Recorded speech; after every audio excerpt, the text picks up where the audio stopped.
Assalamualaikum warahmatullahi wabarakatuh. Perkenalkan, nama saya Rizky Ananda Putri. Di video saya kali ini akan membahas analisis saya mengenai upaya pengendalian likuiditas Bank Bukopin melalui reg isu dengan rujukan artikel dari Kumparan Bisnis tentang masalah likuiditas yang dihadapi bank tersebut. Berita di Kumparan Bisnis pada 29 Juni 2020 berjudul Likuiditas Bank Bukopin. Seret, nasabah kesulitan tarik tunai, mengungkapkan kesulitan nasabah Bank Bukopin dalam melakukan penarikan dana. Hal ini menunjukkan masalah likuiditas yang dihadapi Bank Bukopin. Sebagai solusi, Otoritas Jasa Keuangan mengklarifikasi bahwa Bank Bukopin akan segera melakukan reg isu untuk mengatasi masalah ini. Reg isu merupakan salah satu cara untuk meningkatkan likuiditas Bank Bukopin. Dengan menerbitkan saham baru, Bank Bukopin dapat memperoleh tambahan modal yang dapat digunakan untuk meningkatkan likuiditasnya. Skenario ini akan membantu Bank Bukopin untuk mengatasi kesulitan nasabah dalam melakukan penarikan dana serta memperbaiki citra dan kepercayaan bank publik terhadap bank. Adapun pertanyaan-pertanyaan yang akan dibahas dalam video kali ini yaitu yang pertama, mengapa likuiditas penting bagi perbankan?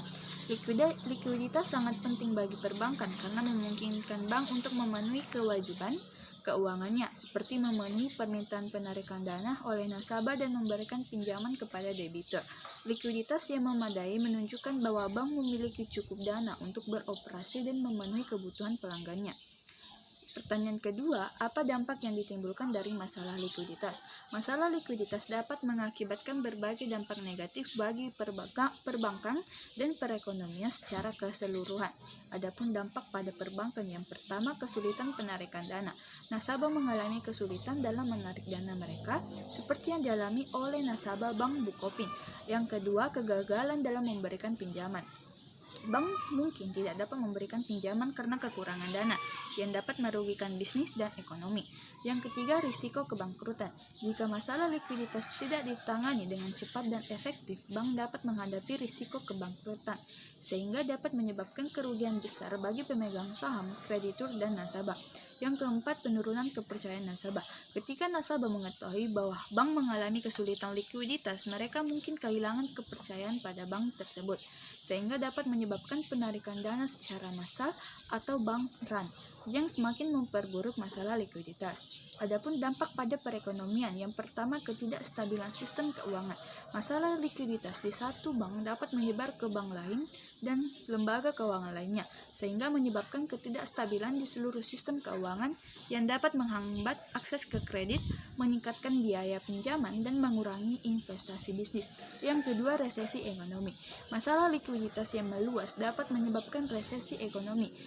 Ini karena penurunan kredit dapat menghambat kegiatan ekonomi, menyebabkan penurunan investasi dan konsumsi.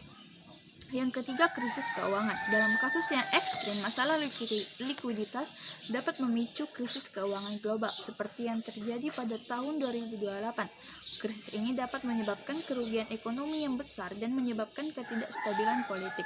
Pertanyaan ketiga, upaya apa yang dilakukan otoritas keuangan Bank Indonesia dan OJK agar likuiditas perbankan tetap aman?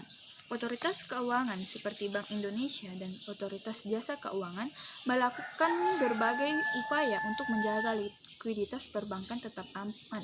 Upaya tersebut antara lain menetapkan rasio kecukupan modal atau CAR, menetapkan rasio likuiditas, melakukan pengawasan terhadap perbankan, memberikan fasilitas pembiayaan likuiditas, dan intervensi pasar jika diperlukan.